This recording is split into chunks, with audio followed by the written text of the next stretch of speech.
Yo, what's going on, everybody? What up, Sam Singh?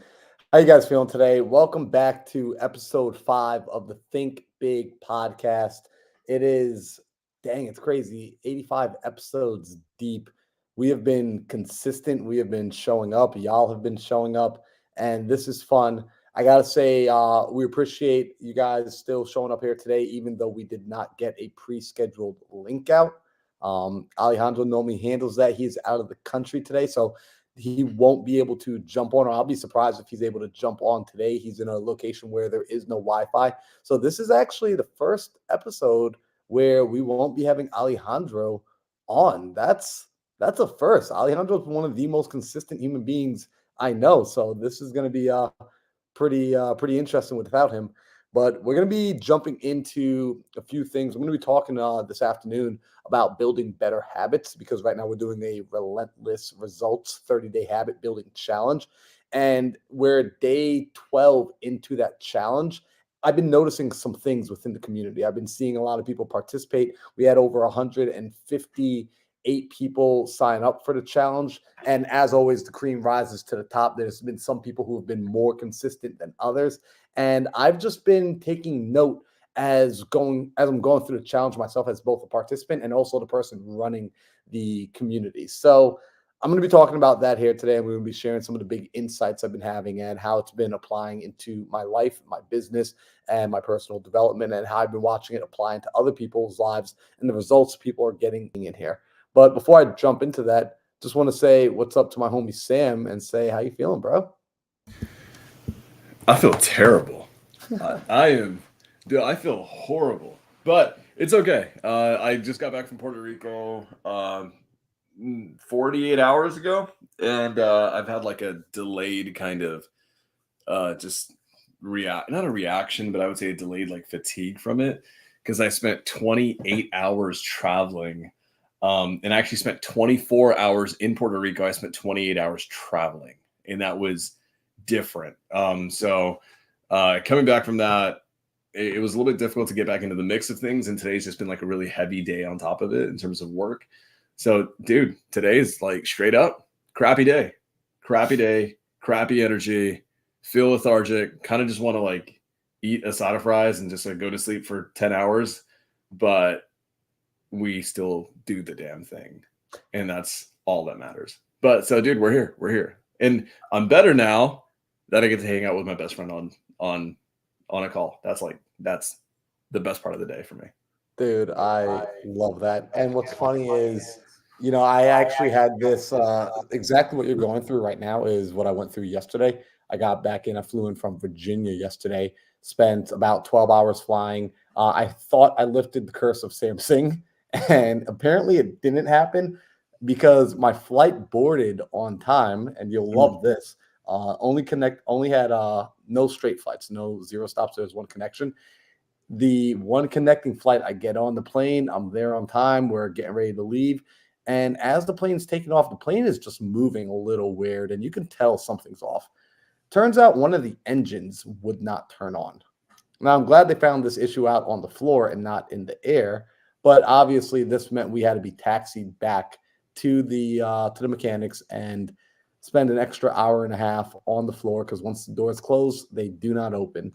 And so yesterday that just led to a full day of travel. Started with the 4 a.m. wake up, and yet when I got home, I had a Zoom call to run, a Zoom call that I was leading at 3 p.m. I got home around 2:15, and I was dead tired, awake since 4 a.m. on the East Coast. So that was like being awake at 1 a.m. in my time zone. And what was interesting was I thought about, man, I can just text everybody and tell them all, look, guys, I'm running on 4 hours of sleep. The plane was delayed. Just got home a few minutes ago. I need sleep. I need rest. Ultimately, I made the decision that I was going to show up because I started to think I can't just call out every moment that I feel a little tired, that I feel that I don't want to be here, because then what would I ever get done? Because those feelings are inevitable. And I showed up, ran the call, barely remembered what I said because I was that zombie moded, and passed out for a 3 hour nap afterwards. What was interesting was later on, one of the girls who was on the call reached out and she sent me a message just saying thank you. everything I said was so impactful. Sam, I was so out of it, I don't even remember what I said. I had to ask her, what did I say? And she proceeded to let me know. And I was like, well, that checks out. Sounds like stuff I would say.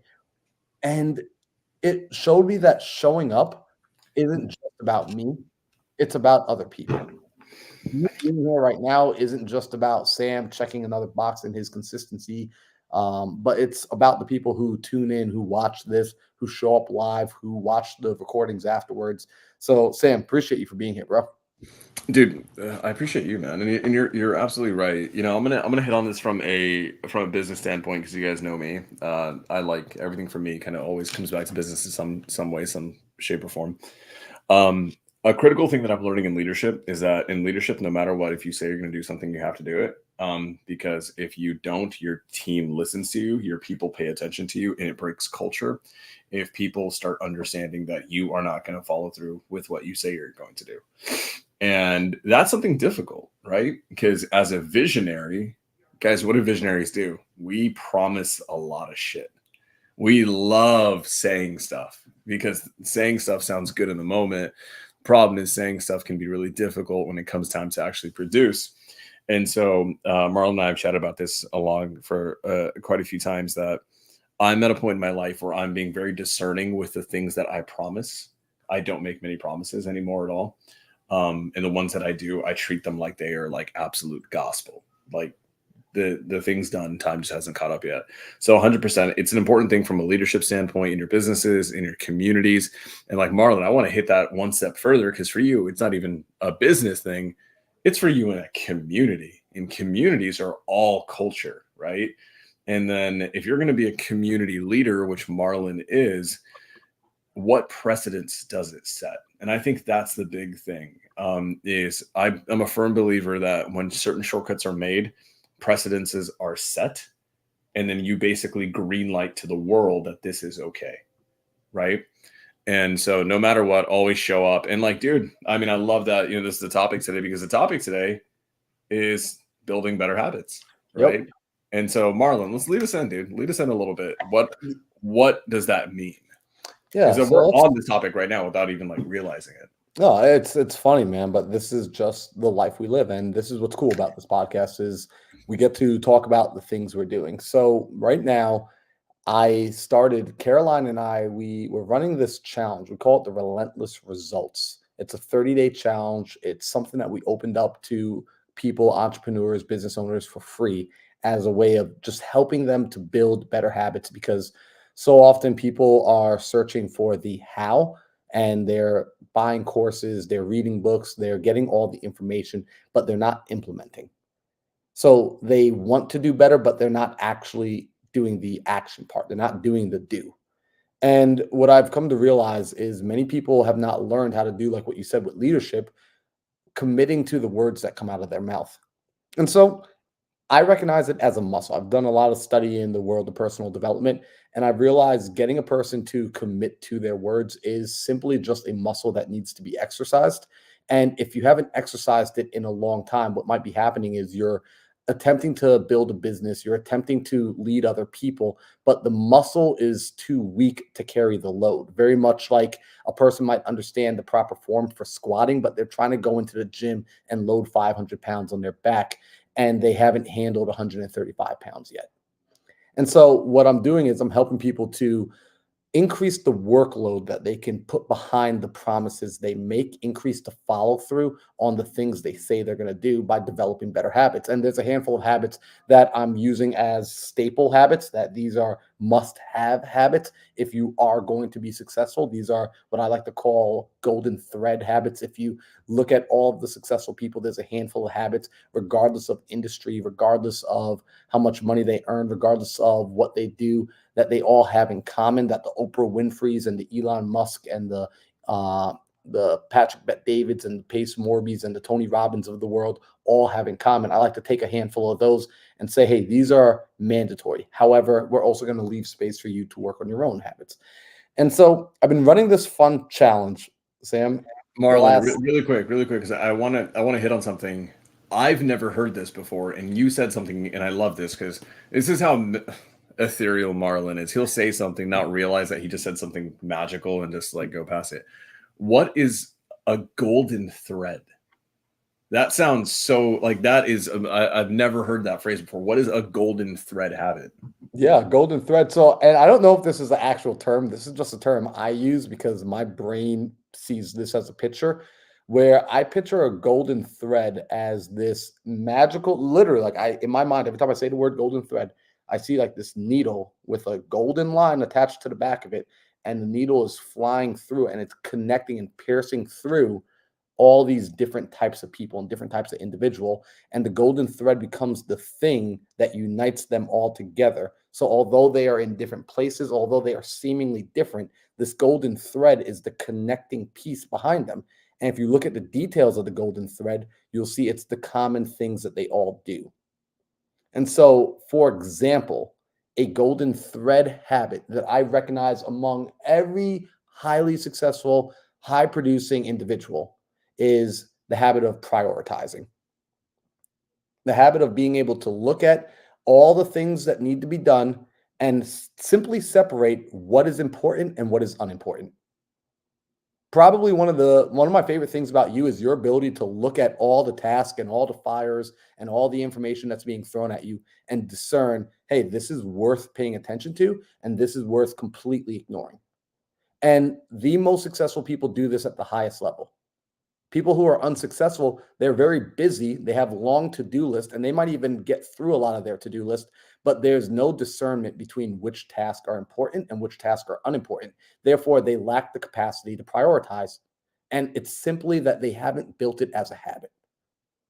Dude, I love that. So it's like, a lot of people have a long to-do list, but they have nothing on their to-don't list. And what ends up happening is they're always everywhere and at the same time nowhere.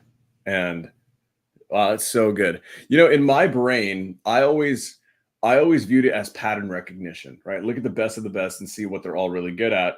And then I hate Marlon because he just comes out and like takes the thing that I thought I came up with pattern recognition, and then he's like, I'm going to make it better and make it sound cooler and visualize it with a golden thread. I'm stealing that all day. So okay, I'm so sorry. I had to get that answer because it was like, what the heck is a golden thread? Like, I want a golden thread. Okay, continue. So everyone has a golden thread, right? The golden thread habits that you're pouring into people in the community, and then it's still, you were mentioning, you're leaving room for them to form other good habits that they have in their lives. So please continue with that. Yeah, So man. sorry, I pulled you off that. No, dude, I love it, man. And it's funny, like you just made, I never realized that I just assumed everyone says and thinks the stuff I say and think. So I assumed everyone used the terminology golden thread.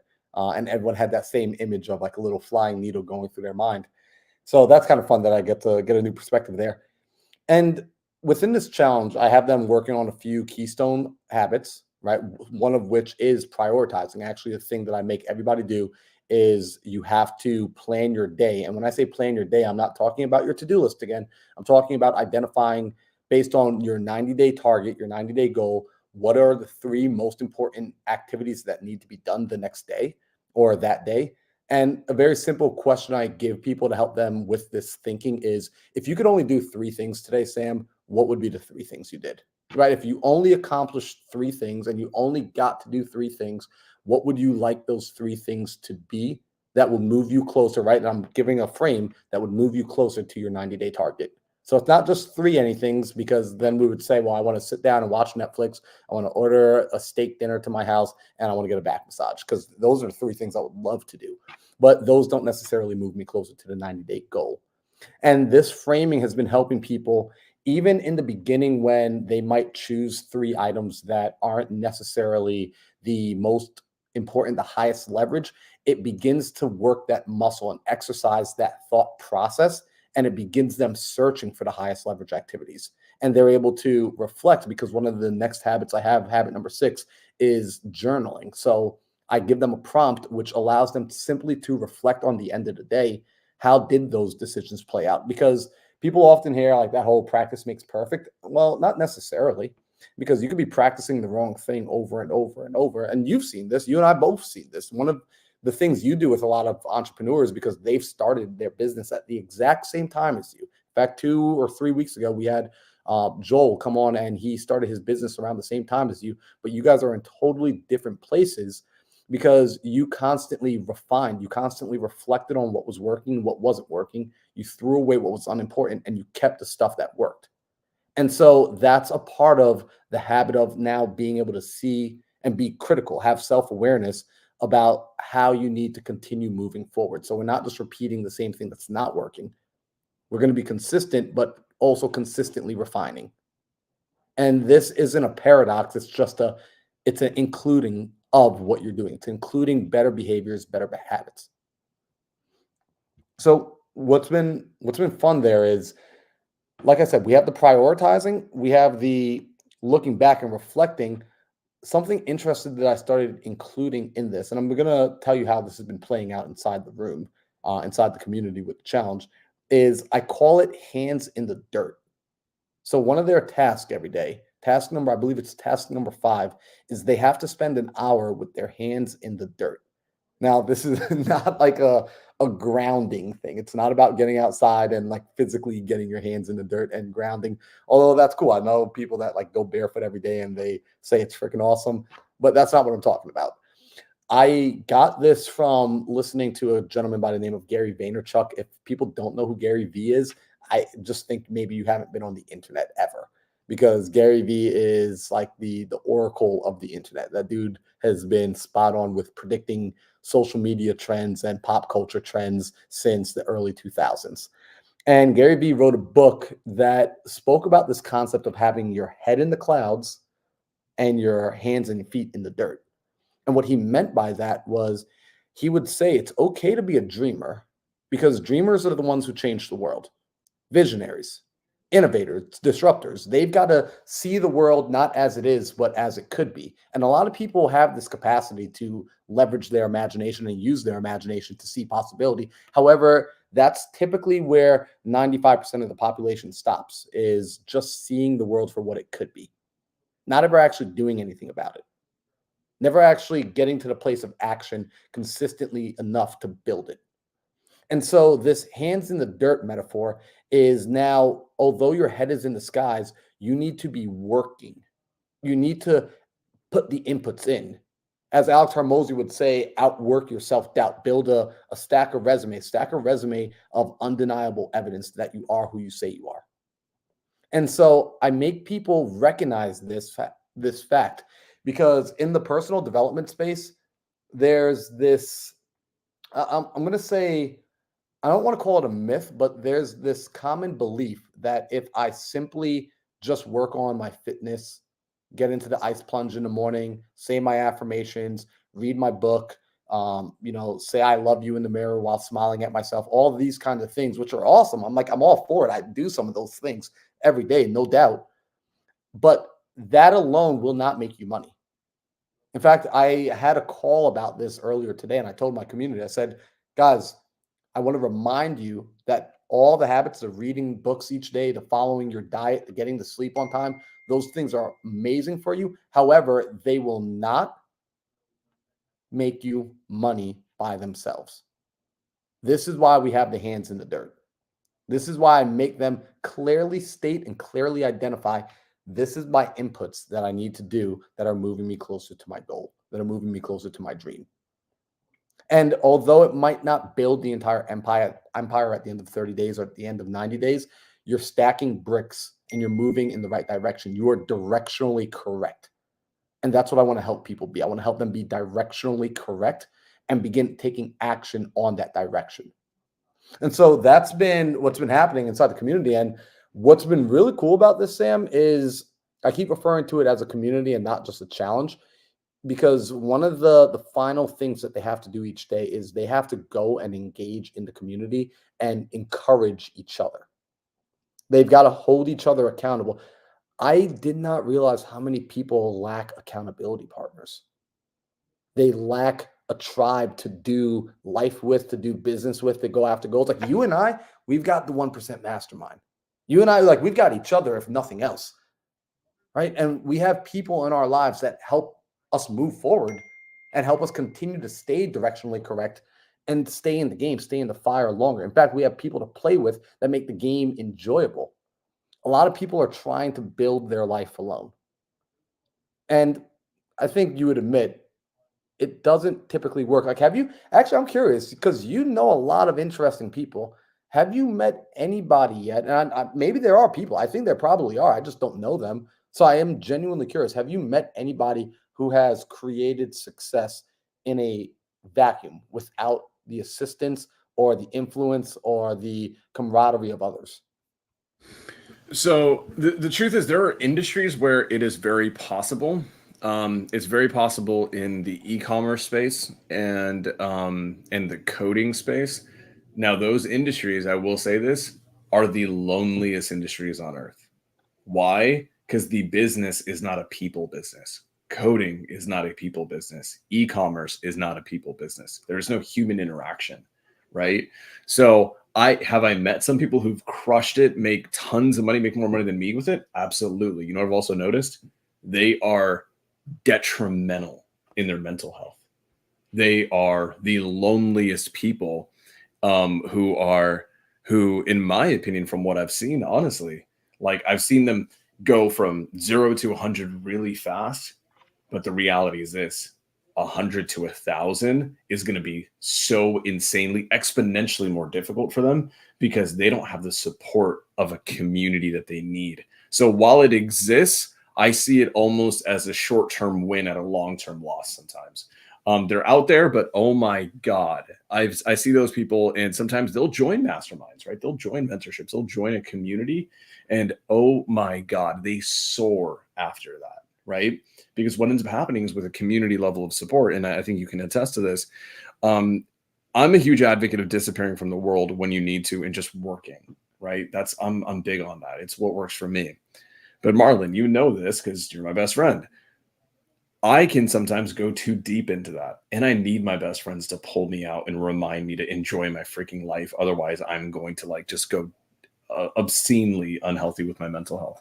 So it's that give and the take. I think by and large, man, if anyone in today's age, in 2024, if you're trying to do it and you're trying to go it alone, you will not go far whatsoever. Yeah, I mean, and it's the old saying that by yourself you can go fast, together you can go far. And it's a There you go. spectrum, right? It's a sliding scale on when you're entering into these seasons. So what I started noticing with running this challenge, if you will, and it's like a social experiment for me to get to see it happen in real time, is I opened the challenge up for everybody. It's a free challenge. They're able to jump into the school platform with us, and I lay out all the rules on what needs to be done, how to hold each other accountable, how to engage. And the people who started right away, right, like who jumped in immediately, watched the information, and then immediately began taking action, right now they are performing the best across the board. And I started thinking about in other areas, in other mentorships I've joined, other masterminds I've been a part of, other areas of life, even outside of business, just like sports, things of that nature. I do find that the people who tend to get started right away, those almost like early adopter type individuals, they typically tend to outperform their peers across the board. And that's a characteristic that can be developed within a person if you so choose to. If you choose to be a person, because how do I know this? Growing up, I wasn't that person. Growing up, I was the person that kind of stood in the back and I waited for everybody else to jump first. I wanted to see everyone else go. And then I started realizing I need to make my own decisions and I need to move based on my goals and my desires. And I shouldn't be waiting for other people in order to get the success rolling. And I'm seeing the same thing play out right now in this community. Also, what up, Toby? Toby just jumped into the side. Love that kid. Toby Miller is the freaking man. So, Talk about a guy who just full sends it with like no information. dude, he's a sender, and as a result of being a sender, he's winning.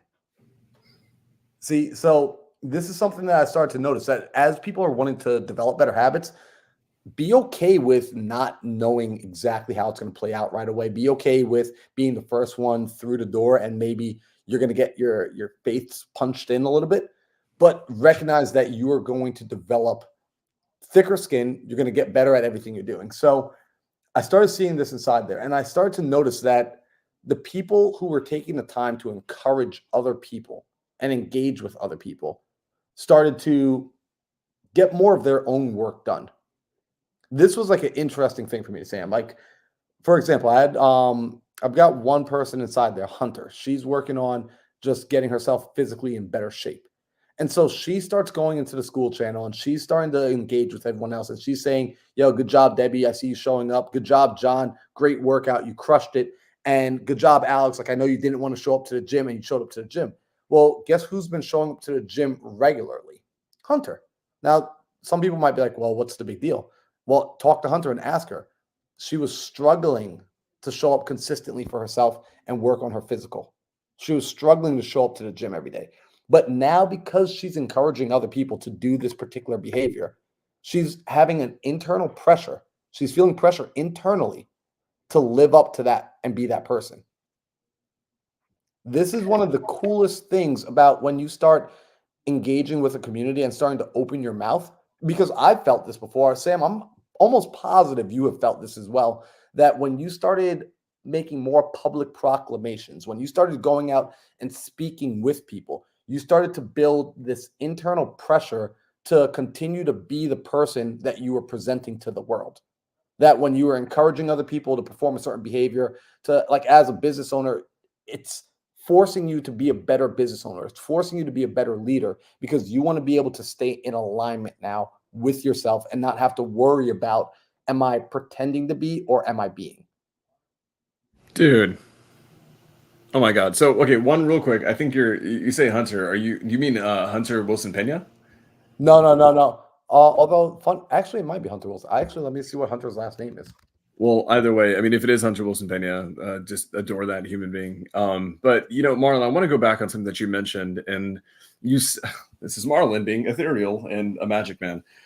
You mentioned it, and you actually hit on one of the most important things, and I think people need to understand why it's important. You basically mentioned that you've seen a strong correlation, right, potentially a causation between people who are early adopters and who just get into the mix of it, get into the thick of it, right, without very much data to go off of, right? You mentioned as a kid you were, and I know this about you were a quiet observer of other people. You were like a people watcher, right?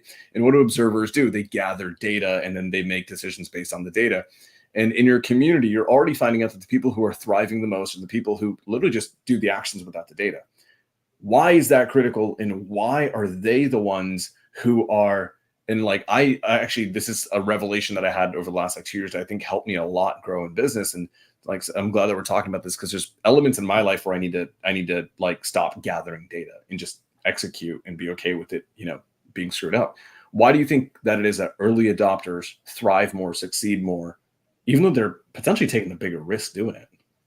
Yeah, so it's great. And it's a great question. And I can answer that by sharing this story. Because I think it was 1955, there was a college professor. He was an art professor, so he did a lot with the art students, and he was teaching a photography class. And what he did was he divided at the beginning of the semester the class into two groups. You had Group A and Group B. He told Group A, at the end of the semester, you will be graded on a single photo and the quality of that photo. Group B, you will be graded on the quantity of photos that you take, simply by volume. The more photos you take, the higher the grade you will achieve. So fast forward to the end of the semester, and it's time to get the grades out. What he found was Group A, who was responsible for taking a single photo and was going to be graded on that single photo, they produced lower quality photos than Group B that was graded on volume. What he discovered was Group B, although they weren't being tested on the quality, they took so many photos that it naturally caused them to experiment. It naturally caused them to learn through action, to find different angles, to find different lighting, to find different ways of developing the photos. And so although they made a lot more terrible photos because they were just simply taking more, and in the beginning their photos were trash, as time went on, they began to outperform the individual who simply did not do as much volume. And so when we look at the people who are gathering data before they actually make a leap, these are the people who are like the photography students in Group A thinking, okay, I got to make the perfect photo. It's got to be absolutely the best. and they end up hesitating and not ever taking a photo, or when they finally do, the quality of it isn't all that great because they have no practice. These are our business owners who are still in the I'm consuming every course before I make a move. These are the people who are, I've got to talk to every possible mentor before I make a decision. Right? Like while you're still on the fence and you're spending the next 6 months on the fence, I've already screwed up 1,000 times, but I've also gotten 10 victories. And although I may have screwed up 1,000 times, those 10 victories, it's going to take you another 6 months before you even get a single victory. And in the next 6 months, I'm going to screw up maybe 800 times and come back with 20 victories. And so this is the process, being okay with having a loss, because it's not really a loss, it's a lesson, it's a perspective. It truly is a perspective. And recognizing that volume will beat quality because volume will eventually produce quality. Dude, god dang. Okay, so I gotta hit on this. I know this because of my master classes. I used to spend so much time and energy trying to make the perfect master class, and then when time would come to present, and I would work to create one, right? And then what ended up happening is that it would be great, don't get me wrong, but when it was all said and done and the master class was done and the several hundreds of people were live with me for 25 hours or whatever, I always felt like it could have been better. And it's because I spent all that time and energy making one. And then for my most recent one, which was Marketing Secrets, which is the biggest one I've ever done, right? The biggest and best one I've ever done. That one probably went through about 15 different iterations where I created the entire thing and then I disintegrated it, disassembled it to a cellular level, and then redid it. And I did it again and again and again, where I built it, destroyed it, rebuilt it, right? And what I found out is that on attempt 15, right, attempt 15 would be infinitely better than anything I could have made if it was just the first time. And it led me to understand this. Something that I always tell myself is that greatness is an iterative process. Everyone wants to be great. Everybody wants to be great, but greatness isn't unlocked with one attempt. And greatness, and here's the thing, why do I say iterative, right? Not that greatness is a long time. Greatness takes a long time. Iterative means one simple thing. It's that you do the thing and eventually redo it slightly differently. There is a new version, a new way, a 2.0, a 3.0.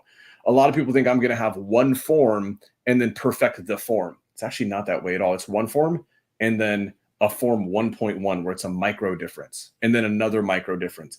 And after 1,000 micro differences, you will arrive at your biological best possible potential everything, right?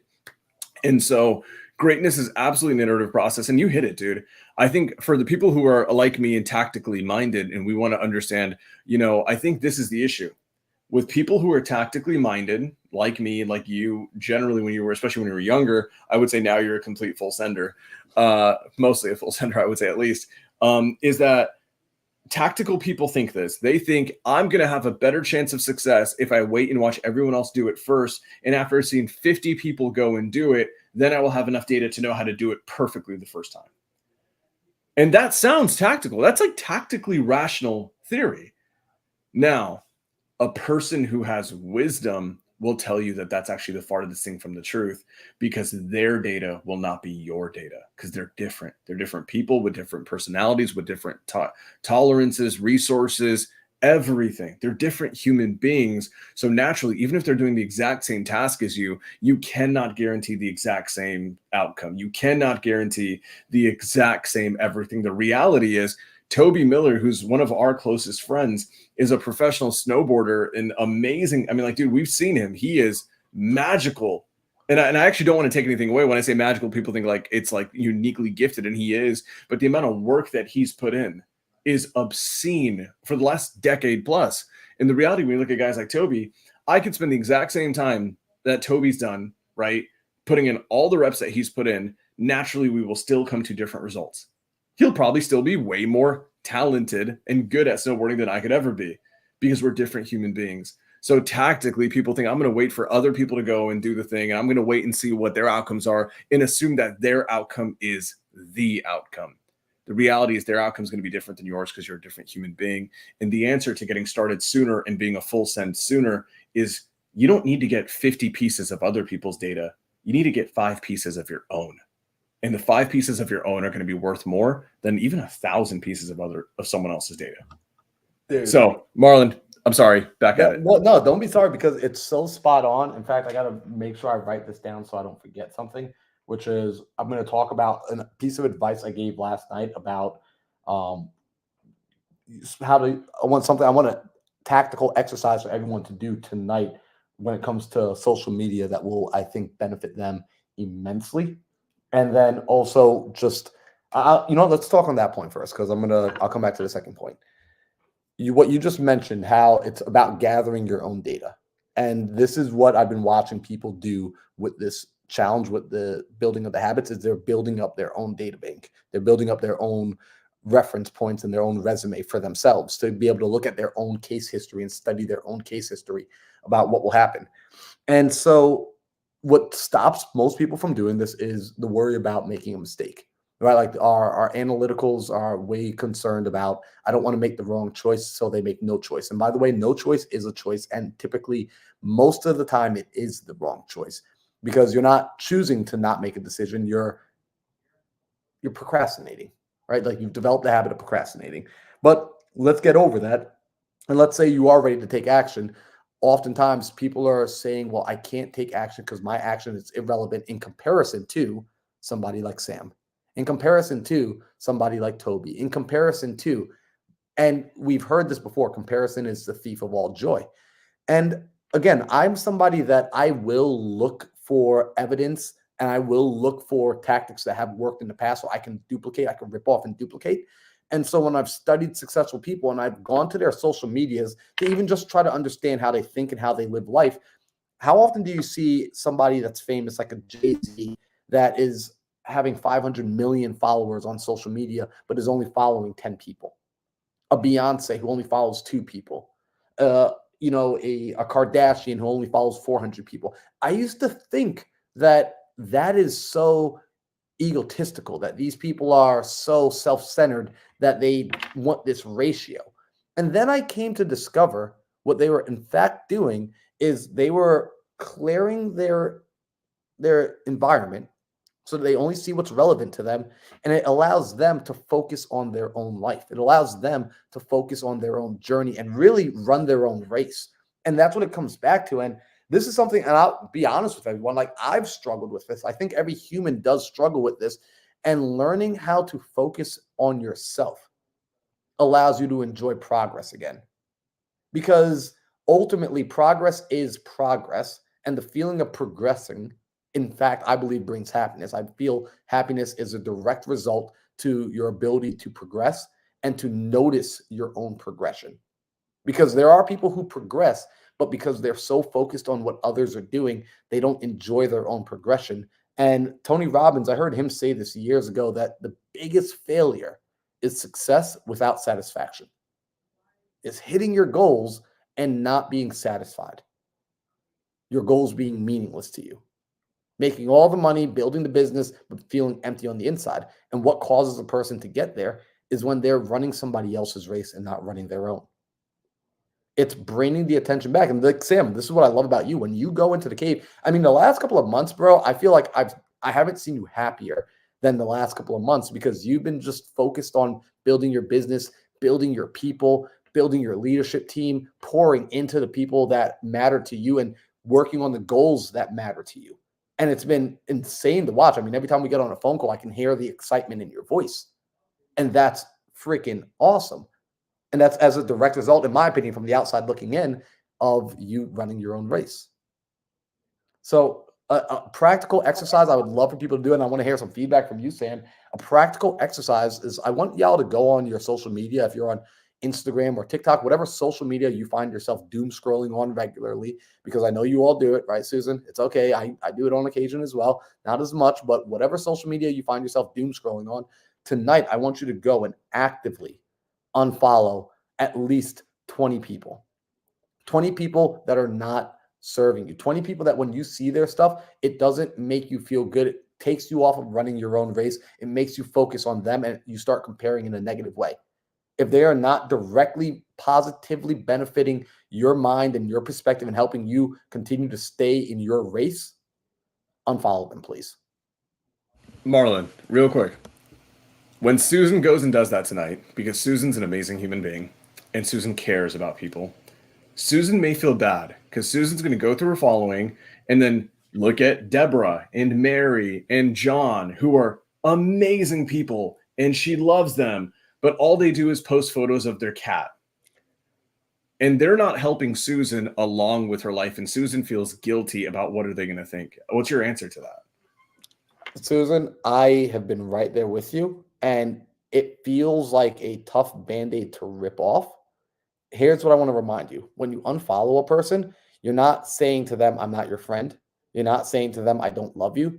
What you are saying is, I'm focusing on myself and I'm in a season of growth. And so temporarily, I am pruning the leaves on me. I'm pruning my garden. I'm pulling out the weeds. I'm simply cultivating the best garden that I can for the intention of building what I want to build. And if these people are truly your friends and they truly care about you and they truly love you, right? And I'm saying the word love because I'm going to define it here in a second. They will allow you to do this and they will support you in doing this. Because my buddies and I had a conversation with my mentors 3 weeks ago at dinner. And we somehow got into talking about love. We went from talking about a multifamily 64 unit hotel that was purchased, that my buddy Brent purchased and is turning into he already turned it into, he's got them all turned into Airbnb and short-term rentals, and like did a crazy awesome value add job with this. And we're catching up about that project. And then we started talking about love. And we defined the love, to make a long story short, as love is people accepting you for who you are without asking you to change and still leaving space for you to change. Love, like I love Sam, not for what Sam could do for me. I love Sam because Sam is who he is. That's it. Like it's not about the benefits I get from Sam as a friend. It's not from anything else. I love Sam and he gets to be who he wants to be. He gets to be who he naturally is. And I also leave room for Sam to evolve into Sam 2.0 and Sam 3.0. And I will never ask Sam to change ever. His job is not to change for me and my job is not to change for him. So for someone like Susan, and Susan's awesome. I love Susan. I know Susan has some friends in her life where she's going to have to unfollow because right now they're not in alignment with the goals she's building. And they're still great people and she still loves them. So she's going to hold a space in her heart and allow them to be who they are. And if they love Susan, they will allow her to be who she is, which means they will also allow her to change, which means right now she temporarily needs to go into a cocoon. Oh my God. Okay, so Marlon, I want you to. I think you're. You're a phenomenal person to illustrate this, right? A lesson that I believe was taught to the same person, something that you introduced me to, a phenomenal human being, a phenomenal man by the name of Joseph Frangos. And Joseph Frangos taught me something that was like a paradigm shift for me. Just so you guys know, I've literally had like one phone call with Joseph Frangos my entire life, and it was like a 3-hour phone call. And we haven't talked ever since, but it was like a paradigm shift for me. Phenomenal human being. And he taught me the difference between a circle of concern versus a circle of influence. And I want people to understand this, Marlon. When you go and prune your social media following, like it's not that big of a deal. They're just people you follow because they're nice. You just gave them follow, this, that, and the other. Like, why does it matter? Why should they go and unfollow 20? Like, dude, almost, I don't know how long ago it was. Maybe it was like the end of last year. You challenged me to do the same thing, but it wasn't I was like following like 1,000 people. And then you were like, cut it in half. And now I'm at 400. Like, that's my max. And I've been thinking about this a lot in the last like 2 to 3 weeks. I think I should be able to get down to 200 or less. And here's why I asked that question. You know why I haven't like pulled the trigger and ripped the Band-Aid? Because I was worried about hurting people's feelings. I was actually, and here's the thing. I know that if I did it, I would probably clean up my circle of influence. And so, Marlon, can you give us like a little bit of a summary? And I want to give my take on the circle of influence, and because the way Joseph did it to me at the time, it was really relevant to what I needed to hear in life.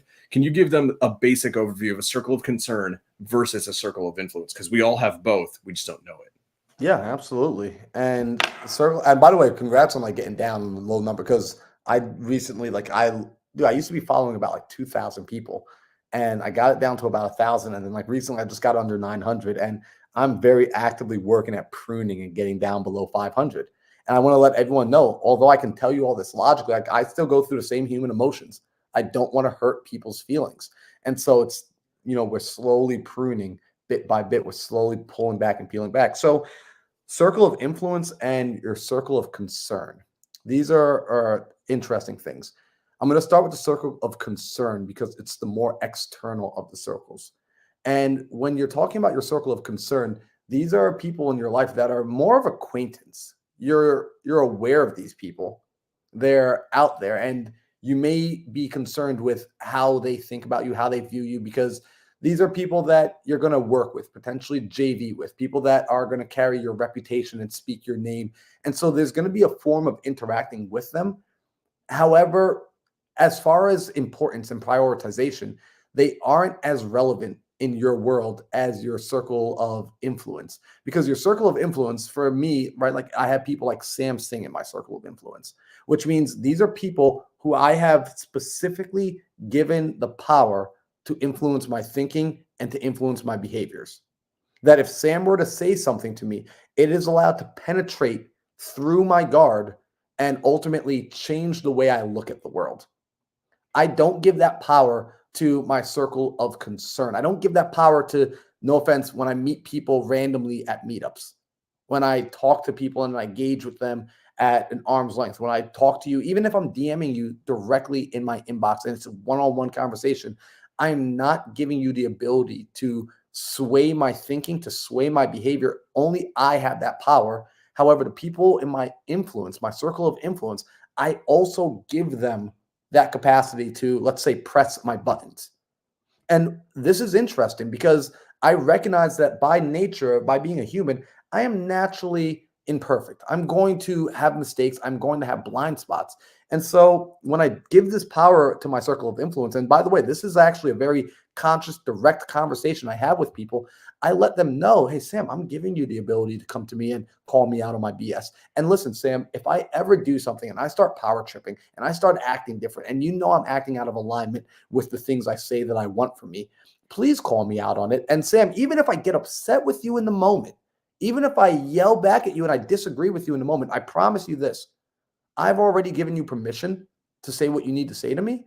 And I may not agree in the moment, but I promise you it will cause me to go back and reflect. And I can't say that about everybody else. I will not reflect on other people's words if you don't have weight in my life. And so I'm aware, because that circle of influence, you can't have too many people there. It's a very small circle. It's a tight circle, and people will come and go and people will be replaced. But it's up to you to be intentional about who has a spot there. A lot of people give that spot away without much rhyme or reason and without a lot of vetting. I make sure those spots are very tough to earn in my life personally. Very tough to earn. So that's my circle of influence, the circle of concern. Dude, But I'm curious to hear for you, Sam. How's this played a role in your life really in the last 2 years? Because Joseph Franco, he was the one that introduced that to me as well. so huge. One, I want to hit on this. While you were talking, I was listening, but I also did a little bit of research. The greatest, some of the greatest athletes on earth. There's obviously a ton more, but some of the greatest athletes on earth who've taken global sports to new levels. Roger Federer, in my opinion, the greatest tennis player of all time, only follows 114 people. He is a billionaire who has met millions and millions and millions of people know him. He has 12.4 million followers. Serena freaking Williams. Okay. Serena Williams only follows 200 people. She has 17.2 mil. Tom freaking Brady, in my opinion, the greatest football player of all time, 390 people. That's all he follows. And he has 14.9 million followers. And this, by the way, this is just on Instagram. It's not including everything else, right? I don't know. I'm sure you saw this. If you didn't see this, this is actually fantastic. If people don't know this, Dwayne The Rock Johnson is officially the most popular human being on Earth. I don't know if you guys saw that. He actually is the most followed human being on Earth across all of his social media. 396 million followers on Instagram alone. Guess how many people he follows on Instagram? Oh, I'm gonna guess 47. No, 0. I'm gonna guess none. 0. I love it. 0 followers. The reality is this, guys. And Joseph Frangos taught me this in a time where I needed to hear it. Stratton Brown, who's also a good friend of both of ours, told me this when I interviewed him on my podcast, The Origin Story, and he said it to me at a time in my life where I needed to hear it. Basically, there are people, you make decisions in your life at the fear of what not everyone thinks. The reality is this. Marlon, whenever there's been a time in your life when you've been worried about making a decision or taking a risk, it actually wasn't about you weren't worried about what everyone else thought. The reality is you were probably only worried about a certain few people who really held a lot of influence in your life. And what ends up happening is that I found myself in a position where I was really afraid to bet on myself because I was afraid of certain opinions and perspectives and what certain mentors of mine would say or think about me. And it affected my ability to bet on myself and do the thing that I was uniquely capable of doing. And what was made very clear to me is that that person's not going to pay my bills. That person's not going to take care of my family if I die. That person, in the grand scheme of everything, is largely irrelevant, right? And are they going to have an opinion? Hell yes, they will. Are they going to be judgmental? Probably. If you're worried about them and what they're going to think, you've probably already associated in your mind this person is a judgmental human being. It's why you have the fear.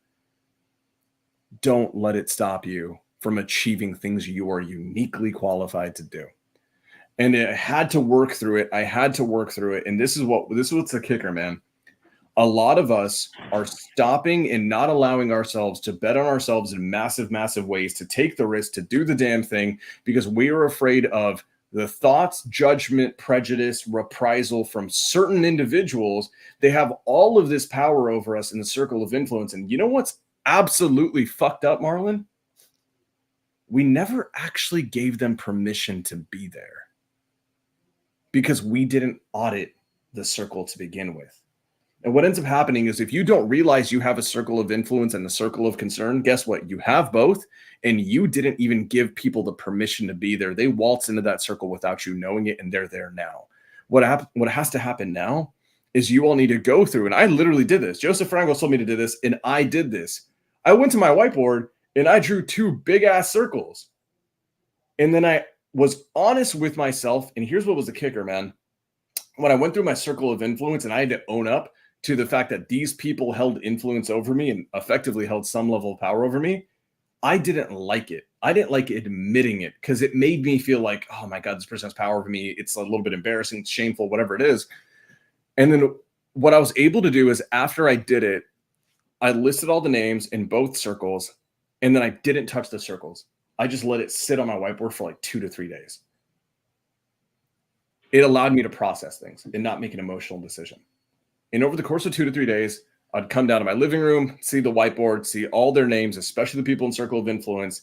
And then here's what I did. I didn't mention this earlier, but when I wrote down the people who I had some level of negative feeling, vulnerability, concern, it's like the something negative and toxic associated with it. I wrote their name with a red marker. Everyone else is in black. What ended up happening is this: over the course of those 2 to 3 days, I realized all the people that I'd written in red, I never gave them permission to be there. And I realized that in a perfect world, if I started auditing the circle and checking tickets at the freaking door, that I would never have let them in there. And then I learned this from you, where you talk to the 90-year-old, 92, 94-year-old version of yourself, and it's his job to pour into you, and it's his job to help look after you, the younger version of yourself. I kind of did that exercise. I visualized it where older Sam talked to younger Sam. Older Sam talks to Sam now, and he said, you should never have let those people through the gate. Go back in, kick them out, move them to the circle of concern, love them from afar, but they have no business having power over you and what you do. So guys, if you don't know you have a circle of concern, circle of influence, guess what? You have both. And what's the kicker is that there's people who hold power over you and you never even gave them permission to do so. And here's my take, man. You may disagree with this. You should be offended by that. You should feel pissed off about that because you're allowing people to control you and you didn't necessarily give them permission to do it. So huge. When I did that, man, I became very strategic with the voices that I basically allowed to live in my brain. And you know what happened? And that, let's just say within a year from that, I probably 40x'd my net worth. Absolutely. I remembered us having this conversation in real time when it was happening and when you were having those realizations. And what's really cool about this is everyone noticed that change starts with awareness. You can't change what you're not aware of. You can't fix what you don't know is a problem. Change starts with awareness. And if a person wants to grow, they have to be self-aware. I don't know a single person that grows consistently day in and day out without self-awareness. I agree with you 100%. Kick those people out immediately and start to curate the audience. Start to curate who has the ability to affect you and curate the ability of just the environment you see. We know this. You've heard me talk about this. The proximity of power of proximity. The who you spend your time with matters. Our physical environment, it makes a big difference. If you're hanging out with, they say if you want to cultivate grit, if you want to cultivate a certain characteristic, go and be around those people, right? If you want to be a better basketball player, go hang out with better basketball players. Our environment no longer is strictly physical. Our environment has become a lot social. It's virtual. It's digital. I like to say your environment isn't where your feet are. It's where your attention is. And so since your attention is often, most of us, our attention is often in our phone, just pay attention, curate. Who are you allowing to text you? Who are you allowing to pop up on your news feed? Who? And if those people, like Sam says, if you had to write their name on a board and you had to put their color as either, I would say green or red, because NLP, neuro-linguistic programming, right? Red is a stop color, green is a go color. Whose name currently that pops up in your life should be colored in red? And why are you still letting them there? Why do you think the stuff you think? Why do you allow the things you allow? Audit that stuff. It doesn't just need to be because it's always been. You have the ability to change. You're not a tree. You can change. So, Sam, I've been enjoying this conversation. This was a fun one. I know I love it when Sam gets to go less tactical and more, heady. When you get me on mindset, bro, damn. I love it when you talk mindset, dude, because it's fun. I think a lot of people, they see the tactics and they're just like, yeah, Sam is just like a militant. He's a robot from the future. He's here to build businesses. He's not even a real person. And no, Sam's a very, very real human being. So I think it's cool when we get to dive into your mind and understand the way you process the world and that you still work through things yourself and you don't allow it to slow you down. You simply adjust and you keep moving. Yeah, last thing is we're running a little bit over time. I want to say this. I know people, it's funny, people think that there's something uniquely qualified for me in terms of I have some genetic predisposition to be a little bit more straightforward. The reality is, guys, I would actually, in viewing myself, it's funny how, people view you versus you view yourself.